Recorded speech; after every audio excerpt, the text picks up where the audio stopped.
Now picture this. It's 6 a.m. on a Saturday morning and you hear a loud bang on your door.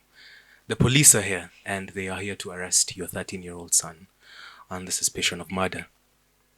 Now that forms the premise of our show, the show that we'll be reviewing today. And trigger warning, this might involve some very sensitive themes.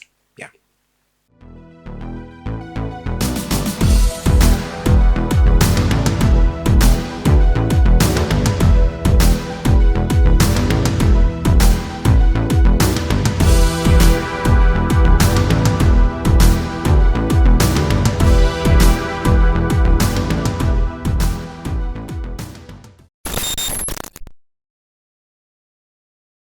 Hello, everyone, and welcome to another Faithful Critic review. Yay. Do we have to say the article there?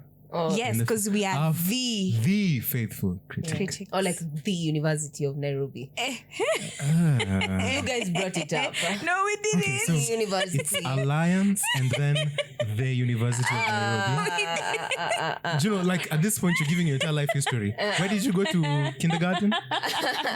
Azizi unataka nianze kiburi romance. Anyways, my name is Steve. My name is Dorina. And I went to the University of Nairobi. I'm Ashley. And we're reviewing a show that is titled Adolescence. It's a very new show, kind of. And it's a mini-series, a 4-part mini-series of an hour long episode each, kind of. And they're centered around the story of a 13-year-old called Jamie, who is under arrest by the very first episode, on the very first scene, on the suspicion of murder. Now that's a very, very, very strong hook and clincher, and it got every single one of us immediately on our game. We were just like, okay, what's happening next? We locked in. And every single event that unfolds is, as a result, it's like a chain reaction. So he's under arrest, he gets processed and booked, and we go through all these emotions of the child, the family, which involves father, the mother, and an older sister who's a teenager as well. And then now we see the police and how they handle that child and book him in. And we see him get a lawyer even. And all these sequence of events follow. And episode by episode, it's such an emotionally immersing show that takes us through the story of these individuals and you know how they unpack what happened in this little town in the United Kingdom. I actually don't know whether it's London, but I think it was like Liverpool or something. I don't think they were in Liverpool, but They were to move they to were from Liverpool. They Yeah. have a Scouse accent. So they lived somewhere Okay, else. everyone knows what a Scouse accent If is. you of know course. your football, People who watch football you know would what a Scouse is. Oh, actually, it is a common thing that people know. Gosh, okay. Yeah, Scouse accent. So, episode by episode, I won't try and unpack every scene, but on episode 2, we get to see the school that Jamie was in, the environment that this school was all about, and this is after, of course, proceeding after the murder, and we see, like, first of all, the effect that this incident had on the individuals, the people of interest, Jamie's friends, and the girl in question was murdered, and I didn't say her name, so her name was Katie. And Katie's friends, we see the classes that they were in, we see the teachers, you know, and there's a lot of emotion, there's a lot of things that happen. And the detectives in this episode are basically just trying to put pieces together and understand what happened, what was happening in the school. Can they find perhaps more damning evidence? Could they perhaps find the murder weapon? And that's the knife that Jamie used to commit this murder, or allegedly used to commit this murder. Could they find some bit of evidence from the friends, maybe a confession perhaps, and such and such? So the detectives were there trying to gather information. And episode 3 now, we get back to Jamie and we see him with a psychologist. The psychologist is hired, of course, by the family to give an account for the court on whether the child understands the gravity of the crime and the charges that have been placed against him. And this psychologist is a lady, I forget her name. She has a very interesting name, but I think the actor is Irina. Yeah, But it's neither here nor Erin. there. I know the name of the Erin, actress. yeah. Erin. So she does an amazing job, but she's just there basically to try and understand the child's thinking, which is basically the job of a psychologist. I mean, I would know. But yeah, so she's supposed to compile a report, and this is her on her 5th visit to this detention facility that the child was in. So he wasn't in any remand institution because apparently you can only be 15 and above to be in a remand institution for children. And so he was in one could say a madhouse, but for children. So that's the most, it's not a very cultural, or rather it's kind of a stigmatizing way to describe it. So apologies for that. Yeah. But yeah, I should know better after all. Anyways, so we get to see this interaction between the psychologist and the child and how it disintegrates into something that shows us a different side of Jamie than what we were exposed to in the first episode. And in episode 4, the final episode, we get back to the family and we are exposed to their dynamic and how the husband and the wife relate. And interestingly, they capture these events on the 50th birthday of the father to Jamie, who's called Martin Miller, I think. Yeah, and so we capture the events. Edward. Yeah. Yeah, am I confusing his actual real name for... Yeah. I could have mixed both, the Miller and his real name. But all the same, it's his 50th birthday. The morning starts. They're excited. You know, they're trying to live life normally. But clearly, the events... this was not normal. This was an abnormal time, to reference Mutahikagoism. Abnormal times call for abnormal. Anyway, it wasn't a normal period of time. And so the family couldn't act in a normal way in as much as they were trying because this was hanging over their heads. And so we see them trying to save the day from basically disintegrating. They were trying to have a meaningful, more memorable, wonderful day to celebrate the 50th birthday of the father, but it could not, overtake the events that had happened in around that context. So yeah, it's chronological. It follows a sequence. Of course, everything is linear in terms of how things unfold from when the police come and arrest Jamie. And so that is basically the plot of this miniseries, and it's quite captivating. I've tried to be as brief as possible to describe those sequence of events, but yeah, I'll just invite my co-hosts here at this point to tell us a little bit about, first of all, if I've missed anything that is of importance in that, narration. And yeah. Yeah, okay, I'd say episode 1, although I don't know whether it will kind of touch in the questions that you had. So in episode 1, when Jamie is arrested, we see him this entire time, like he's reacting the way someone, like if you are arrested, that's how you'd react. Like, okay, and also even... Sorry, this is kind of during the era where we're also talking about police brutality, so it feels a bit hard to talk about this. But even like if you saw how the police were treating Jamie, like it was so, you can't, it's like in Kenya you're arrested like you're just a criminal even before you're charged. Yeah. But then in this case, like Jamie is treated so well with the police, Nini. But even then, he's very scared. He's very shocked. He's crying. I think at some point he's just crying. It's like all over the place. He denies the allegations. Yeah, and he denies the allegations. He's like, I didn't do anything wrong. But then towards the end of episode 1, and in a way, maybe I will touch your question. You will touch on the question. Yeah. But yeah. And even on that phrase, as we continue, I realized that phrase meant something different from what actually happened. Like when he says, I didn't do anything wrong, in context of episode 3, means something different. Yeah. Once you realize what has happened afterwards. Yeah. Absolutely. And so I think there's no way we can describe this series any better, this mini-series any better than an absolute masterpiece in a sense. In terms of storytelling, in terms of how it just immerses us into that story, and we almost tend to think that this can actually happen just in the next door, if not in your very home. You're kind of just afraid almost immediately.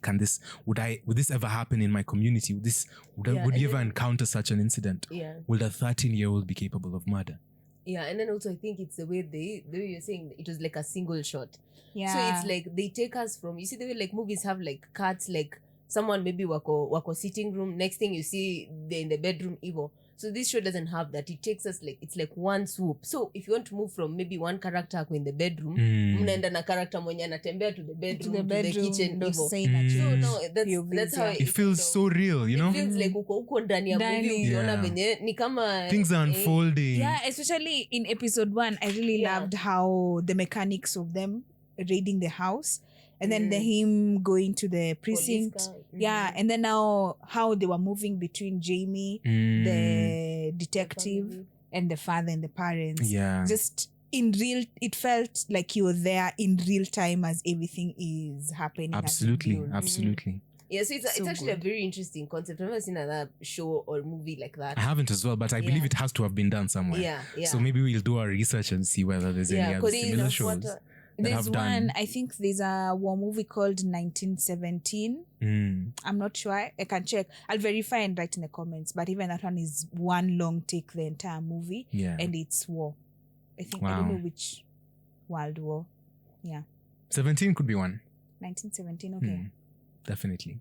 So, the reasons why I was in one take as well. Like they followed Where? Which section? I see. Okay. All right. So there's a fourth voice that has just like given us a different show as well. Yeah. Yet to be verified, Voice but from the clouds. voice from the clouds. Yeah, unnamed audience. Anyways, so that's basically the entire plan. I want us to just dive because there's so many things to unpack in this show, and we have limited time. So we're just going to try and dive straight into it and unpack things that we understood episode by episode. So from the first episode, after it had ended, did you believe that Jamie had committed the crime? Now here's the backdrop of this question. When that episode ends, or as it's ending, the father, while they're in the room with Jamie, he was his appropriate adult. Check what that means. Appropriate adult as in the adult who he was with while he's being processed with the lawyer and the detectives. So don't check what it means. Don't check what it means. I've explained. Yeah. So the father, while they were alone in that room during a break and in the course of the interrogation, he asks very, very candidly, did you do it? Tell me the truth. In the most soft, gentle manner that he could in that moment.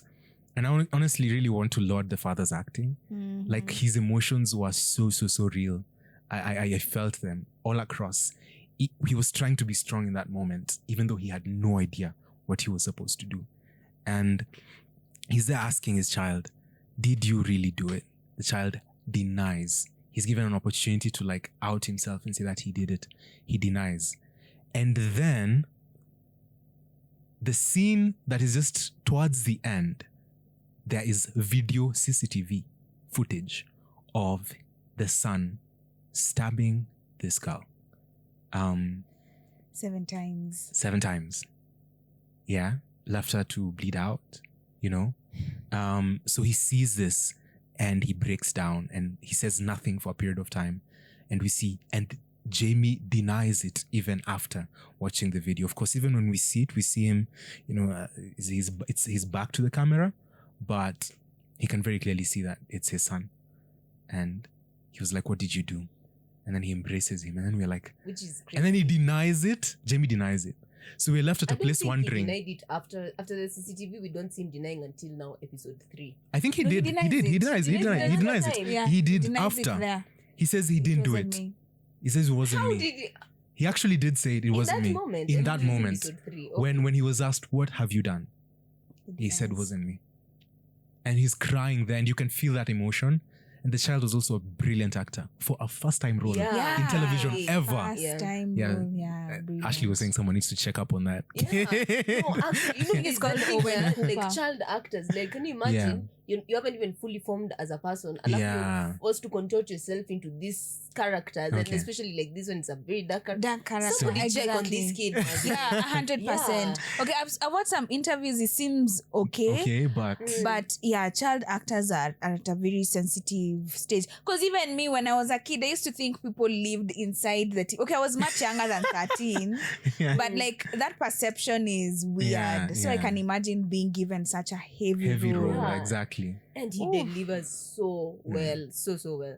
Yeah, but to answer your question, like before I saw the CCTV footage, I actually kind of believe they had the wrong guy. Because he was just like, you haven't done anything wrong. The way he reacted, like that's how an innocent person would react. Like I genuinely did not believe it until now when you see the CCTV and then it's like, whoa, you actually did it. Like, wow. I was genuinely shocked. He really acted, but actually the lawyer had hinted that it's possible that he did it because the way the police stormed in the house, he had to have done something really bad for them to do that. Yeah, at the end of the episode, to be quite honest, I did not believe he was him. I was still holding. Was still holding on to hope? Yeah, same. I was still holding on to hope. Me and you, same. What's up, group? Because I was watching that video in disbelief. I was like, I'm a CA. Like, ni kama kujigaslight. I'm just like, I didn't watch. Na amesema CA. Na vile analia. I'm a CA. Because I had to counter, like, vile unasema, it's like you're gaslighting yourself. It's because one, like what you've said, and also what the lawyer says, and also the conviction of the Boscom, that's his name, Bascom, I don't know.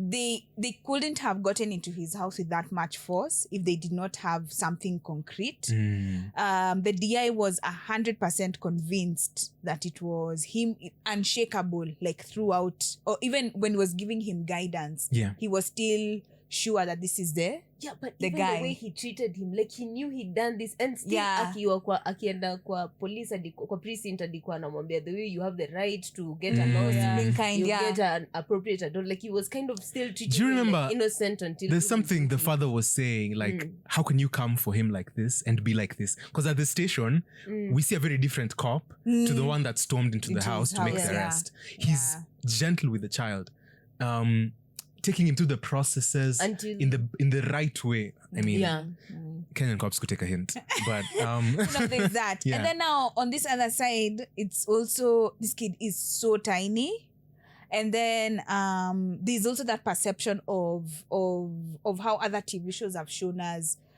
in terms of who is the type of person who commits such a crime. What is their build like? What do they look like? Yeah, what do they look like? What is their skin color like? There's already that perception that I had in my head. And then another one is the way these types of stories are shown on other shows. They never tell you who's the killer, like within the first episode. It's something that they build to. So when I was watching it, even after I saw him, you still thought it was gonna be like investigating who the true person is. Hakuna mwingine. And also now this is also, I think it's because I consume so much media, that is what affected my thought. Because also when you listen to true crime, especially the ones where innocent people have been found innocent, they always keep on insisting they are innocent from the get-go. They never like waver from that. That's true. So I was like,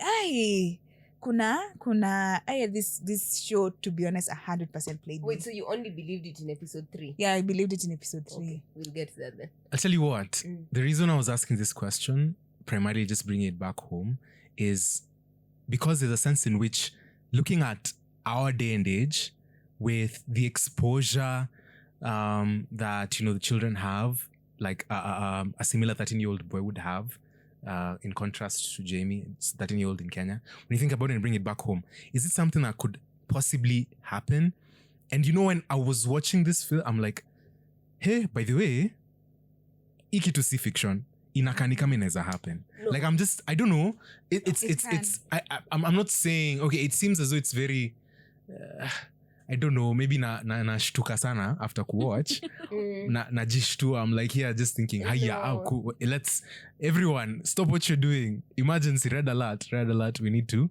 What are the kids up to? Yeah, because that's exactly what I was thinking. And I don't know whether it got you thinking about a similar thing. Like, what are the kids up to? Actually, like, what's going on in their world?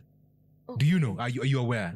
fair enough, I don't know maybe what's going on in the mind of a 13-year-old, but I think also, and that will take us to question 2. That's exactly where we're going. Yeah. I do feel as though there's a complete difference in the way children are raised in Africa and there is in the UK. That's true. And that is very evident That's in true. episode 2. Okay, so let's look at episode 2. Let's look at episode 2. Now, episode 2, the school environment. I think I told you in the narration of what episode 2 is all about. Now, that school environment was chaotic and aligns with the words of a renowned psychologist, Stanley G. Hall, who described adolescence as a period of storm and stress. Now, if there was anything that can be categorized as storm and stress, it is episode 2. Because I'm just there thinking, where's Viboko's go happy? Yeah. Episode 2? Where's Episode 2? Someone bring me slippers. Someone. You need to cane. Like a whole child told the teacher to just shut up, and she can't do anything about it. Yeah, and she can't. And I think he even said it. He actually cursed at the teacher. Yeah. And then you see like the way they're doing it one shot. So it's like you're moving from classroom to classroom to classroom, and all the classrooms are chaotic. Children are all over. Wanashinda wakiambiwa stop being on your phone. They're on their phones. Everyone is talking. There's so much craziness happening. There's so much bullying. There's so much, even I think the detective is coming into the school to investigate the case, and his son goes to this school, and even the son himself is being bullied. When the inspector comes into the classroom, a student oinks at him because the pigs, they're called pigs. Cops are called pigs. Yeah. They just do that outrightly, and there's nothing the teachers can do. The teachers can only yell, raise their voices. And it seems as though if you are a teacher there, hey, you need Vicks Kingo by the end of the day, because ile kuwika utakuwa umewika. My head teacher watching that show could never be her. I don't know that Vicks Kingo reveals my age. Yeah, clearly. Clearly. Si tunajua strepsils. Oh, hey. Cheki. Mike, utaedit Vicks Kingo weke strepsils. Nimesema strepsils sasa. Yeah. But could never be our teachers. I remember maybe it was also very healthy, like the teachers used to inspire fear in us, but we were still in line. We were quiet when we needed to be quiet. We did the things we were supposed to be doing. Of course, we didn't have phones for the most part. So it's like, hey, that school was too chaos, too chaotic. Storm and stress, honestly. Yeah. Actually, that it gave me more respect for teachers in Kenya, 100%, especially during funkies. Them being able to manage that crowd of teenagers. That crowd of teenagers hooling about, trying to get mischievous with each other because you're finally meeting someone from the different gender for the first time, in after 3 or 4 months or 2 months. Ensuring that the kids are still able to go and perform. The ones who are able to even win any categories, you ensure that they perform and they perform well, and they go back to school in one piece. But it's different. Mad respect. But it's different. It is different, but teenagers are still teenagers. Okay, they're still teenagers, but I feel like now for us, the person who would behave the way all the students were is an outlier. Everyone is an outlier. Everyone is doing what they want. See, for the most part, most of us cared about getting the performances done, so we were there on time. Whatever we were playing the game. Yeah. That school was too chaotic. It was mad. Yeah. And I think here's normally if we put it in our context, alafu the police are investigating some child in the school. Police wakuja shule si mtatulia. Mtakuwa where's the police amekuja alafu mtashuliwa. In Kenya, generally. Police are afraid. Everyone's afraid of the police. We do have think about the fear that you have as an adult for police. Now think about you as a child. Yeah, a child that's what I'm would imagining. see someone who wields a gun, is intimidating. That's what I'm imagining. Yeah, we do have. Police are there and they don't care. And okay, to some extent, it's a bad thing because then you're not afraid you're afraid to even express yourself and question authority. Yeah, question authority. You accept things as they are. And maybe that's why it's maybe tumeweza kukandamizwa to some extent, but and also the fear isn't unfounded because what we've just seen within the week with the family of Albert Ojwang, now every single father who knows their child is in activism, they are now more concerned. They are. They're checking up on them probably more. It's it's fear that is not healthy, but also I understand as Where well it's coming from. where it's coming from. Yeah. The instinct to survive. Yeah. Okay, so I don't know whether there's any additional points to that question, but hey, just go watch what this school was those like. kids should be whipped. Yeah, and Yeah. I'd love to hear a parent's opinion. If there's a parent watching this, tuambie kwa comments, what will you do? These children know their rights. What would you do? It's like, yeah. Yeah, but I don't know. You know, the way, like, you say, you know, there's a trend of gentle parenting. You know, you talk to your children. Nini. I don't know. I don't know whether we've thought about that. Because there are, I think you can advise as well, because there are problem kids. There are kids who are just hell-bent in a way to cause chaos for some reason. Even as we go to episode 4, we'll see it doesn't really matter from the background. They can be from a loving, well-supported home, but they just have some internalized rage that they just want to let out and cause trouble. But the argument that I would make for that is no one's born with internalized rage. Okay. Like, do you ever see a child coming out of the womb and they're like, okay, they cry, but are they ready to fight? Like, I don't know. They're too small to fight. They're too small. But anyway, ulimtoa comfort kwa nini baridi ho analia. So there has to be a causation. Anyway, here's the thing. If you're looking at the nature versus nurture argument, or like, okay, this is not an argument. It's both nature and nurture. Like, there's a predisposition to certain behaviors, mannerisms, but there's also the fact that children learn and observe a lot. And I think if for any psychologists out there, they know their stuff. So what they will tell you when it comes to parenting, it's being very observant or being very mindful of what your children are observing, because they take in a lot of information. They mimic. They want to emulate and embody traits that you have. And in a sense, some things also trigger certain responses. So how you treat them trigger certain responses. And their perception of themselves as well could be formed by the, how your manner of upbringing and what you're communicating with them. And there's a lot of things that it's delicate in a sense, and a lot of it, honestly, unajua pia tunasemanga ati, hey, you need to be on top of things, but to some extent, there's an element of peer God you preserve what to. Yeah. Because I think even as you say that, like, children are seeing and mimicking and whatever, like, Jamie's parents were not, they weren't violent. Jamie's dad especially was like, okay, maybe he threw like a tantrum. Angry. He was angry, but he wasn't angry to the extent that how he went. He used to treat the mom well. So it's like, in as much as like they mimic, like, why didn't Jamie mimic that? There's the thing. Predisposition. There's, besides the predisposition, on the nurture stage, remember, on the nurture part of that two-sided coin, on the nurture side, this child is also not being nurtured just by you.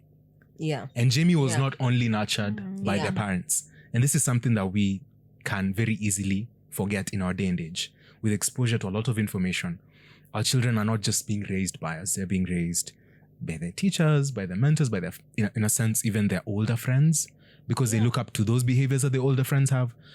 So their friendship circle. But also the world is so small these days.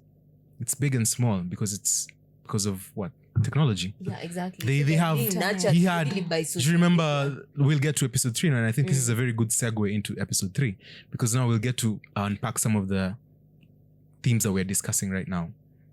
And the psychologist with Jamie. Now, the question here is, did your perception of Jamie change by the end of that episode? For me, it did. And I was 100% sure he'd done it. Yeah. There was no doubt in my mind. Doubt. Because I saw a different side of Jamie. So I don't know about you. So for me, my perception gradually changed. So I really, one of the things that I really loved about this show was they did not have a perfect victim. So when you listen to Jamie's account, you can really do empathize with him as a perpetrator. He was insecure when he was 13. It's a point of transition from childhood to like teenage, then adulthood. So there's a lot of hormones that are going on that growth spurt that you have. Interests within sexuality that you're trying to explore. That's true. so there's insecurity there. And then now him being exposed to that incel culture and how those ideas now got ingrained in him because of his insecurity that he has. So he thinks he's ugly, and he listens to people who tell him, yes, now because you're ugly, no one will ever want you. So now this is what you have to do. It affirms that already that self-negative belief. And then to add on top of that, he's being bullied. Like when you just look at him as a person, you kind of not see why he did it, but you kind of see that he was a child who was hurting, and he was a child who was vulnerable. And also there's a sense of validation that was lacking from home, or rather he perceived it to be lacking because he thought himself as a disappointment to his father because his father wanted him to be in sports and these other types of things, and maybe there was a sense which he felt he had shamed him, and maybe that was also something that contributed to his perception of himself. Yeah. So now that, and he's the perpetrator, and then the victim herself is also not a perfect victim. So initially, yes, as well, the same issues that may go through with a teenage girl when she's trying to explore her sexuality at that age, she unfortunately shares exposing photos of her to one of her classmates, and he shares it with other kids. So she's a victim there. But then she goes on to bully Jamie because of his insecurities and how he's an incel, and telling him all of these things. So when you're trying to decipher, yes, there's a clear black because Jamie committed murder, and that doesn't really discount it. There's no excusing it, yeah. But it's so broad in terms of how that presentation looked like for me, where I think these kids just needed better direction at that time, and this could have been in some way avoided because they just did not know how to handle such huge emotions and such huge consequences of actions that they are not quite fully developed to understand. You've said consequences there, and it's just as you were saying that, I'm thinking about this series by R.C. Sproul, which you can plug in the description, the consequences of ideas and how they've shaped culture, and they shape, our identity in the culture. And it's a very informative series talking about philosophy and old historical thinkers, and how they now caused certain ideologies to permeate within the fabric of our community. And that's something that for me is, now when I think about those children in this show and how they were depicted, they're talking about very interesting themes. What is a child that age think? Why should they know who an incel is? Why should they think about the 80-20 rule? Why should they think about they're so young? Exactly. I feel like you guys are saying like these are terms that people just know. Like we need to explain what. Okay. So all right, let's explain what the terms are. Do you want to help us? Okay, yeah. So an incel is like someone who's involuntarily celibate. Okay, of course we preach family values here. Get married first. But so an involuntary celibate person is a person who is not able to find a partner because they have like something wrong with themselves. So they can't find anyone to love them. And so Jamie had been termed this, and this is something he really, really hated, and that made him very insecure, and he thought he was ugly. That's why people didn't like him. So there's that. But he's 13, he shouldn't be thinking about that. And then there's the 80-20 rule, where apparently I did not even know that one. I knew it from the show. So the 80-20 rule is that 80% of women go for the 20% of men in the society, which I completely disagree with. Same. Okay, I see to some extent there's like men who would think that. I think maybe you can explain that. The hypergamy or what is it? Yeah, hypergamy. There's that, but then there's also the concept of like, if there's someone who will find you attractive out there in the world, how many people in this world? That's also what I believe. There's always someone who will find you attractive. So I feel like he really internalized that, and like it was such a great source of insecurity for him. And now Katie the victim was bullying him on that because he tried to get with her because he thought he was vulnerable, or she was vulnerable in that moment because of the photos that she'd shared. So he tried that, and then Katie was like, "How dare you even try to get with me?" So that was the disagreement. I'm not that so desperate. he made I'm not that desperate. Making him feel even worse, because like someone at your worst still doesn't want me. You, yeah. And then I think the question that the psychologist asked after was, did the Instagram comments now come after that? And then he was like, yeah, that's when they followed after. So after his attempt at trying to get with her, and then so the block, I'm not that desperate. Alafu sasa now the bullying starts. Now she's displacing. She's found an easy target in a sense, and now he's deflect the recipient insecurities towards, in a sense, or rather just to feel good about herself, because pia ametoka season ya kukapitia. So all these dynamics, to go back to your original question was, by episode 3, did you think that Jamie did? Absolutely. Like you believed in episode 1. Why will you believe episode 1? You believe episode 1. You see, it's like you believe it because it's like, you've seen it, but then you haven't believed it, like, wow, he's actually capable of this. So in episode 2, there are moments with the psychologist where he gets angry, he shouts, you see his anger, and you're like, especially when he doesn't get what he wants, that's where you see his anger coming out, and you're like, I see how. There are 2 major tantrums thrown in this episode, in this interaction with the psychologist, and they progressively get there. Walianzia pazuri sana, and she uses a very, I think I would classify that as free association, where she came into the session and picked out from just something very random. Sorry, Stephen, to cut you short. What is free association? Is this a technique in psychoanalysis? What is that? But when they do it on us, we can tell. No, it's like almost, how would I say, a random. So pick out from the random conversation we're having, pick out a starting point, and like freely, like it's basically now constructing, slowly constructing the themes that she wants to kind of discuss in that session. And I kind of use that myself in is good at segues. Yeah. And it's kind of, I kind of use that to at least make it a very natural starting point whenever I'm interacting with a client. And it's good for, in a sense, you kind of unpack themes that perhaps would seem as though you'd ignore, but they're kind of central, because some people will hide that in maybe like a small humor at the start, or because now it was a joke about, like, would you call your grandpa? Or it was actually a joke about, like, from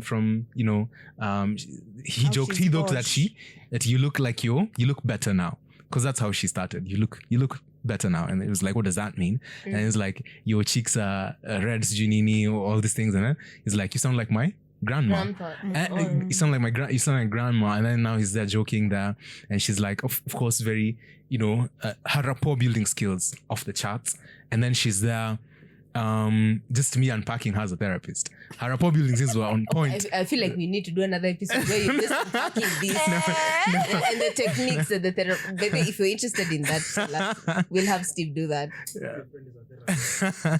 And then so he's there, so she's there, like, now just talking to him in that way, and then now she starts to unpack. So it's very random humor there, but then now he's like, so what's your grandpa like? Now it ties that, and then now it's to fatherhood and masculinity. And when he's trying to get at her, I'd be like, okay, so last time I felt like you had more concrete questions, and now you're asking me that came from me just saying you sound like my grandma, and then he feels as though there's a trick there. And then she's like, it's easier for me to ask you, what do you think about your grandfather? I just use that as a starting point, but it's easier for me to ask, what do you think about who your grandfather and your grandmother are, than to ask you, what do you think about masculinity? It's a big question, but he has an understanding of masculinity from what he's observed in his grandfather and in his father as well. And so some of those, it's kind of hard trying to do it's not quick, but it's examining his history and who are these male figures that he looks up to. And the very close to home, the parents. The father is the one that he models after. Yeah. And after that, there's a grandfather, and maybe she would get some information about what the grandfather's traits were. Yeah. And so trying to see whether there's a history there within the family. And she didn't find any, but then, that's just something. She did. Where the father doesn't have any female friends. Oh yeah. It was I felt like it was just a small detail, but I realized that was a good just trying to tie it into what his actions and behaviors were. I don't think she was able to tie he got this from here, or rather this is something that he emulated. This is the situation at home. This is exactly so in her report maybe that wouldn't feature. I think he didn't know that the grandfather used to beat the father. He didn't know that. Yeah, he didn't know that, so she wasn't even able to. Absolutely.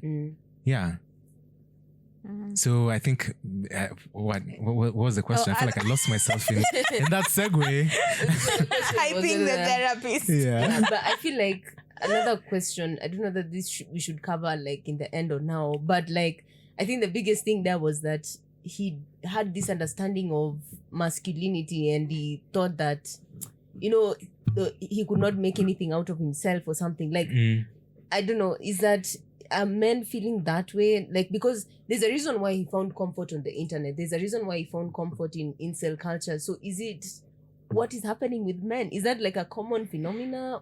I think, and if you are to look at some of the male figures who are internet sensations, the likes of Andrew Tate, and those who are especially talking about the red pill movement, quotes in quotes, as we have known it, and you know, trying to.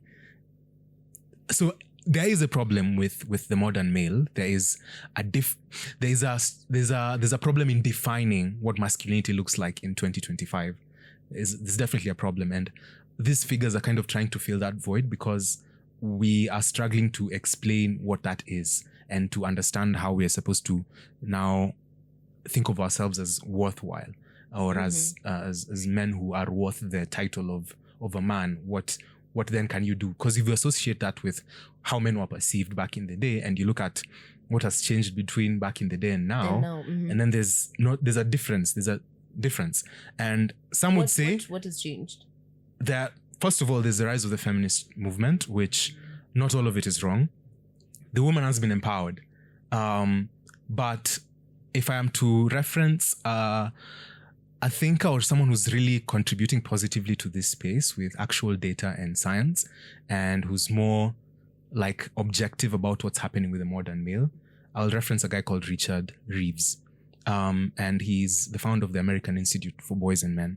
Now, he looks at very, very interesting figures that look at trends across time and how maybe earning percentages for men who, first of all, men who are in college, that's drastically reduced compared to where it was maybe 20, 30 years ago.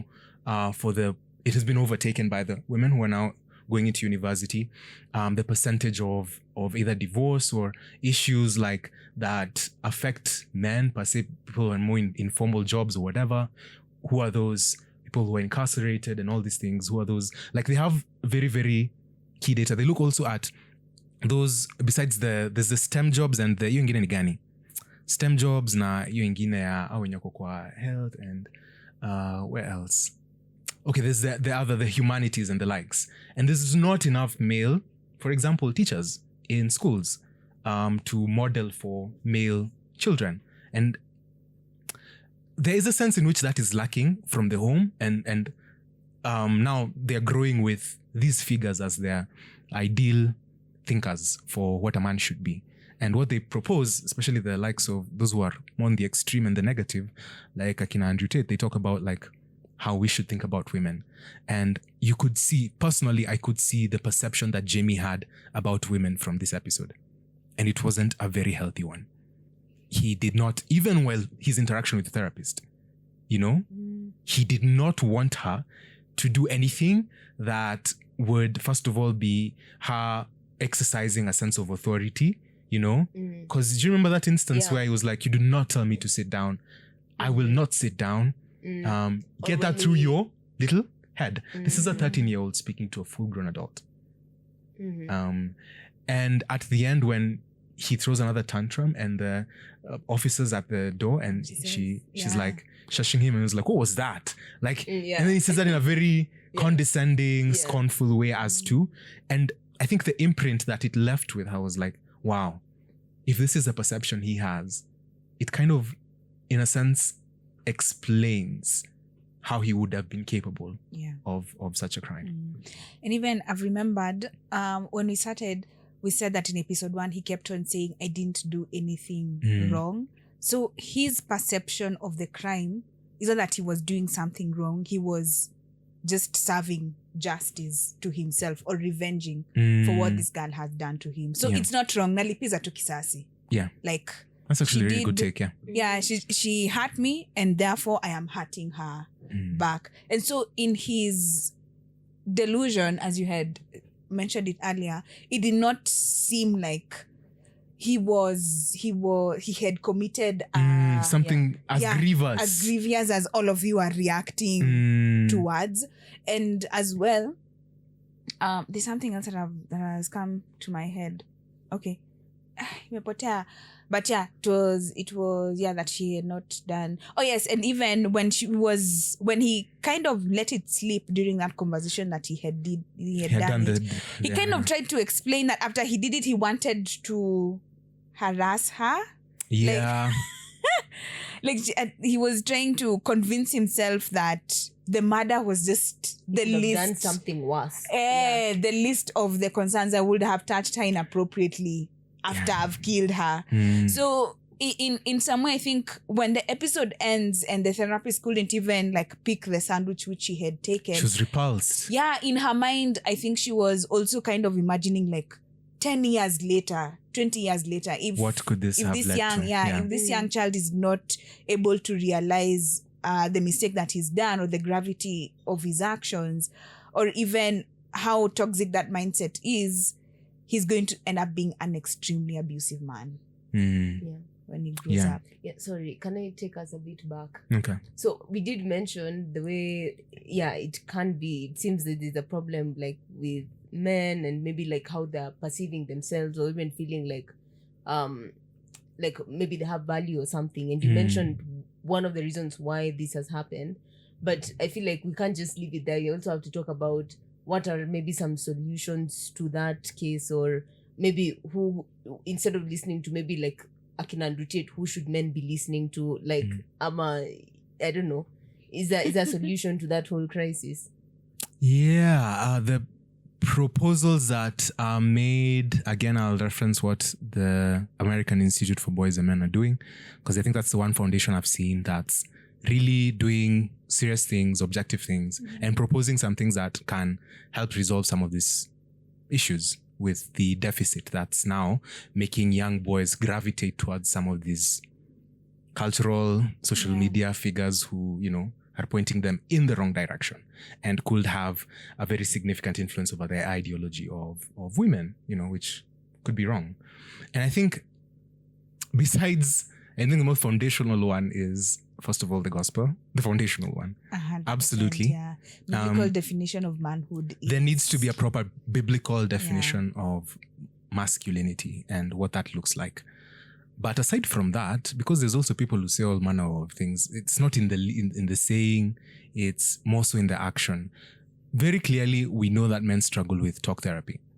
If you do an analysis of the men who are currently in therapy, I know that's something that's difficult to, but if I was to check in my therapist friends and see wako na therapist male wangapi clients, ama wameona male wangapi versus the women that perhaps they have as clients, that there's a stark contrast. Men struggle with that kind of talk therapy for good reason. It's not necessarily how we are brought up to resolve issues. Thank you for saying it's not how you're conditioned to resolve issues. Exactly. Yeah. And I think it's also something that exposes a critical area of development that we kind of skip over, which is, in the emotional side.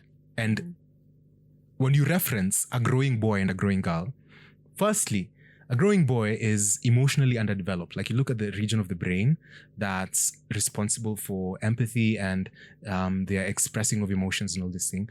They are at a deficit in comparison to the girl, already at a genetic level, at a biological level, right? And when we look at how perhaps affectionate one is with a child who's a girl versus how affectionate they are with a child who's a boy, there is always a stark difference. Hug your sons. There is always a stark difference because you look at the needs The needs, when you look at who you and I need more because they don't understand, emotionally they're a bit lacking than the other. Utapata huyu ndo anapata less attention emotionally, and that's something that we're conditioned to think as it's not important, it's not necessary. We don't need to learn how to communicate. We don't need to learn how to empathize and such and stuff and like that. Live in be socially agreeable in a sense. Notapata more kids who are boys are truant, like watakuwa na behavior issues, like watakuwa na issues za ku-adjust kwa class. They'll tend to be more problematic na kutakuwa na issues za discipline than in relation to the girls, right? Because girls tend to be more conscientious, more agreeable. They tend to pick up on morality faster. They also, now that things are more at an equal level, utapata, the girl is, now because watu wanaingia kwa shule at the same time, unapata that the girl is able to get concepts faster because they are essentially more agreeable to, subject themselves to that teaching, or nini hata kuwa na discipline issues, quotes in quotes. Okay, this is for the average. I'm looking at the average comparison hapa. So one of the propositions that was being made was hold off the boy from joining school. Like kama wanaingia wote at the same age, acha the boy aingia a year later in their development. Like, because the girl has emotionally developed faster than the boy. For the boy, there's still a deficit. And that year, so enroll them into kindergarten a year later. Yeah? As opposed to earlier. So that's one of the propositions they're trying to make in terms of policy. Another thing, increase the number of male kindergarten tutors to perhaps emulate a more positive vision of masculinity. Yeah? Because those little boys will also struggle to subject themselves to the authority of women. And I think it's very clear in the home that boys who grew up in single mother homes might tend to have, or there is a tendency for them to have some behavioral issues. And I feel like I'm going for long, honestly. Yeah, and I want to stop. So topic. It's a long-winded topic. And I feel as though such spaces umenirusha kwa. No, but I feel like you've answered it from, okay, now the last one, unpacked to, in summary, I feel like you've unpacked it from like a developmental stage, but like now already for someone who is already in existence right now and they're still wondering, so what do they do now? So this is for the mitigating on the crisis now. Yeah. So you mentioned one, the gospel. Definitely look to the Bible for instruction. I think more male mentors for younger boys, I think is something like we need to hold their hands in a sense and not lead them to provide them with a direct access to someone who's embodying positive masculinity that they can look up to, So being that for a younger boy, a younger growing, developing boy, I think at whatever stage that you are, you might have your issues, but I think it's a challenge that you can put yourself to do. So engage with them, play with them, talk to them as you would converse with not as an adult, but talk to them, try to get them to express themselves and understand where they are emotionally. So I think that's one thing that can really help. So having more teachers who are men in Sunday school would really help, I think. Yeah. Having more teachers, yes, if we look, bringing it home, Kabsa, having more male Sunday school teachers would really help, I think. Challenge to the live audience. Yeah. Who wanted to be shouted out. More apply because Sunday school teachers. We can have a number of community activities. Here's the thing. We don't necessarily thrive on the face-to-face communication, but the side-by-side, activity-based interventions, those are our nini. Like if two guys are going to go on a road trip, or go start to think about endeavors of business and stuff like that, then they will connect at a very deep level, right? Because they will form a very good foundation for them to have conversations. So they'll be like, okay, to now discuss problem solving. Manzin mesota, I need money. We have this business idea. Let's try and see how we can execute. But in the middle of that, there's like two windows of opportunity to talk about. Hey, but there's this girl, manze. This is too small, and it's very interesting how that happens because it's not forced. It's very interesting because I'm there. Okay, I'm into music, so we're there maybe vibing, playing in the studio, and I've seen this happen actually. the people we work with in the studio, watakutupa nje, under the bus if they're there. But there's times we'll find ourselves tumewako na project, ndo hiyo music, things are coming together, tumechoka, tunataka kukula. And then all of a sudden we start to talk about like things maybe that are happening in the world generally, nini turudi kwa mziki nini, alafu all of a sudden unapata someone has thrown a conversation about family, ama sijui all of these things that are affecting us at a personal level, and it's much easier for us to talk about those issues.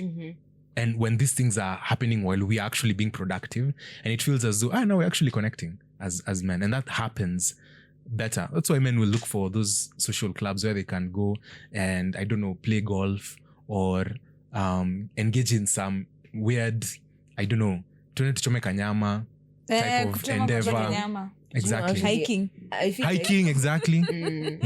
Yes, I do feel as though we're kind of coming full circle. Do you remember the first thing we ever reviewed? The Forge. Yeah, the same model. Like, look for older men to mentor. You look for younger men and to mentor. And that's very biblical. Like, find that community. That is biblical. That's the biggest thing you're saying, that you're not alone. Find someone. Yeah. Because now we're the ones who are going to emulate those positive. I'm an old man.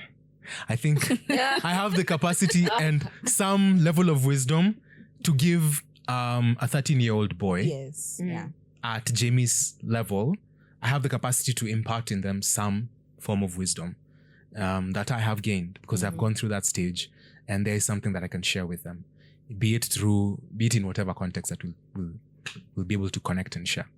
Okay. And I think that's almost sorry for taking longer than we usually. We've barely even touched. But I would like us to touch on the final final episode. Now, for me, this episode broke me. I was shattered by the end of it. Did you cry? We shall not disclose certain information in front of camera. But it shattered me for the very reasons that I saw this man break down. I saw him. It's almost like he was disintegrating as the day was. Alikuwa on the edge. Alikuwa on edge. Man? Jamie's dad. Yeah. So Jamie's dad, this is an episode of his 50th birthday, and we now got to see the family dynamic and now interact with that. With Jamie actually having done it, he's under trial. Yeah. How do we move on as a family? Yeah, it's one. And immediately when that episode starts, you see, so first of all, it starts very well, very light.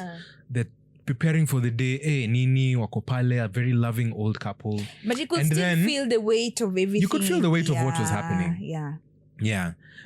And then some kids huko nje waka spray paint gari yake ya kazi, and waka spray paint with actual very permanent paint that he could not remove by just cleaning out.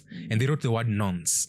Now, nonce is a derogatory term referring to someone who's been accused of a sexual misdemeanor or sexual, to children. And you could tell it was kids who did it because wali spell vibaya, waliandika nonce with an S instead of a C. It's supposed to be the C. So he's there and he's at the tipping point. This guy is at the tipping point. All day trying to keep it contained. To reference our Thunderbolts line, he was pushing the darkness down. We can still save the day. And he's like, tuenda movies, tuenda nini, wacha kwanza tuende to sort history gari ndio iweze kwenda kazi. So he's thinking about things in a very analytical manner, as a dude typically would. He's not thinking about action. It's very like action based, exactly. Action based, and also target, like goal oriented, exactly. So once I do 1, 2, 3, the day is good. But you could see things were not in order. Because ako pale, first of all, amechukua bucket ya soap. Hii itatoka tu na sabuni, wacha niende nioshe. Action based, unaona? Number 1. Akaenda akajaribu akangana, it doesn't come out. Nini hapo kidogo unaona interaction hapa. This guy is not at his game. And then he's like, hey, twende pamoja kwa ile store. Urgently. It feels very urgent. Why does he want to do it now? But he wants to sort out that problem. And then all of a sudden there's a few conversations starting to now bring him to the boiling point. Ati, we need to move. Oh, Nini. It was reference. He doesn't want to move. He doesn't want it to feel as though they have been unsettled to that point, or that their lives can still go on, even with the weight of what was hanging over their heads, which is the 13-year-old child incarcerated or just about to face a criminal trial on the grounds of murder. Yeah. So what did you guys think about this episode? I loved it. I actually loved it more than episode 3. Same. Because seeing the father now do all that you've explained, but I think what really moved me was how the wife was able to come to his level. Like that's the beauty, where when you choose a partner who has like, they even there's one conversation where they said we have to survive this. So you can see both of them are working towards, we are going to get better. This is that was hard. such a powerful moment for me, I think. This is hard, but we are going to work together. And I could see the love that she had for her husband despite everything that has happened.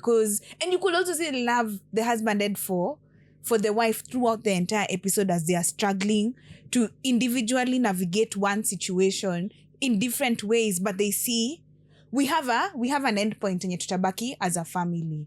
This is just difficult now. She's trying to tell him, usijaribu kuosha na maji, haitatoka. Na insist itatoka. And she's when he's trying to pull that bucket, anamwaga maji jikoni. Like and then and she's I like, at the back of her head, she knows this man is in pain. I'm also in pain.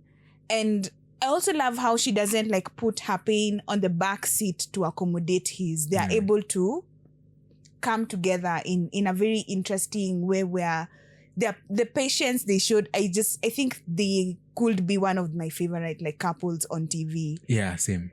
How they navigated it. I don't even know if I've made sense. And then but I just loved it. kulikuwa na ka dissonance. Naona hapa nafikiria, mtoto aliharibikia wapi? Because the father is there talking about how mi hata vile nilipigwa, my father beat me a good one. Yeah, if I was, and then he was like, he's promised himself. It's me, not my son. I kind of did the work to shelter my son. I took care of him. I did this thing. And then he's there trying to think what could have happened. And then he's saying, they watch all sorts of things. They could be into porn, watching porn in his room. I don't know. I don't know what he's watching. I don't know what he's consuming. And then he's trying to think of himself. And I think ultimately, did I make any mistakes along the way? And they comforted each other in a very interesting way, because they were like, yes, you are a good dad. And that affirmation. Like there was a good affirmation. Now, and you are a good mom. I was like, hey. I was watching it. And then to top it all off, the sister comes in, and the sister is so well adjusted. And it's kind of like, anyway, we have the same parents who parented this one. So Apa tujui. Yeah. And at this point, I think, especially and what happened when they were getting back from the store, there's a whole sequence of events. We won't explain what happened in every scene. There are moments that are critical. Kama, for example, alinunua paint akarushia gari. Yeah. Alikuwa, like he was in a fit of rage. Honestly, he was on the edge. Yeah. But then when on their drive back home from the store, Jamie calls. They receive a call from your prison. Akachukua, akasikia mtoto wake akamwish happy birthday, and then started talking, and then the son was like, I think I'm going to change my plea from not guilty to guilty. The dad was silent for like 5 minutes. Akotu hapo anaendesha. And then I think it's almost like he always knew. He watched the video after all. Yeah. And he actually didn't tell his wife about what he had watched, because he was the one who was with the son wakiwatch your video. And then the wife and then near there wakajaribu kuongea, alafu simu ikakatwa after hiyo. And then when they got back into the house, silent kila mtu. And then the mother's there breaking down, the father akapanda huko juu. And then now they go, he's there trying to hold back the tears. The wife comes, they have this conversation. He's wondering whether they're going to make it, and that now references what Doreena's talking about, because he's there wondering, I don't even know whether we're going to make it through this, we're going to survive this. And then they decide they're not going to move, and they agree on that as a family. I feel like crying. I feel like it was the resolution of that. The resolution of what was unfolding in this final scenes for me was just was just so deep. It was so deep and meaningful, and pointing to, this is actually a functional family. But these events can happen to such a great tragedy. Yeah, and okay, I don't know why. I guess it's a format of the show. I kind of liked how the focus was on the relationship between the dad and Jamie. It's almost like the mom was just secondary. Like the main relationship we were tackling was this, and I think it's just to highlight like the masculinity issue or something. And how you model your father Yeah. at such a young age. We would talk about this on and on. Clearly, we loved this show, and I think we would highly, highly recommend that everyone who's watching this go watch that miniseries. And after you've watched it, come back, watch this podcast, and hit us in the comment section. What were your thoughts, especially about the things we've talked about? And one of the things the producers were saying when they were talking about the making of this film is they wanted to get that reaction. They wanted people to kind of be sobered up to the reality of our day. Things are moving fast, guys. They're moving so fast, and it can be so easy to be overtaken by the events that are happening that we lose sight of, hey, man, tragedies like this could befall us, where, children are out there growing up on their own, and you have no idea what world they're growing up in, And so because even before they discovered what exactly was happening, the bullying that was happening, there were so many coded words. They're speaking in coded. And even emojis. Hieroglyphics, tena. Yeah. Emojis are being used to communicate. Do you know what an emoji means? Yeah. Yeah, and even it was so fascinating that D.I. Bascom in episode 2 also was distant from his son. And I loved that last scene. I loved it. Yeah, and it was only when he was able to come to the son's level and understand that the son kinda doesn't like him, but it's fine. I think he's the only one who's going to let me in and understand. That's when they break the case realize, this is why, this is the genesis. We're looking at these Instagram comments with a wrong perspective as we think that she likes him. Kumbe. She's bullying him. Yeah. And so it gives so much more insight and depth. And you can't disconnect with your kids to the extent that you don't know what their world looks like. Yeah. And I feel maybe that's something that we need to be mindful of even as we kind of head there. And for those who are already there, what world are they growing up in? Yeah. What are these variables that are under our control? What are those that are not under our control? So help us God. So help us God. So ni hayo tu kwa sasa. I don't know whether there's any final thoughts, but I'd like to leave it at that. We've been going on for a hot minute now. But any final thoughts before I conclude? Ashley? No. Doreen? No. Right. Wonderful. So thank you for sticking with us up until this time. We're recording this on Father's Day. And so it's going to come out after Father's Day, but we'd like to say a happy belated Father's Day to every single father out there. And in line with the theme of, it's June, it's the month for men's mental health. And I guess it's seek help where you need seek help where you need it. And I really hope you do find it. Find a community. And so that's what we're going to leave with you with. And this has been The Faithful Critic. Goodbye.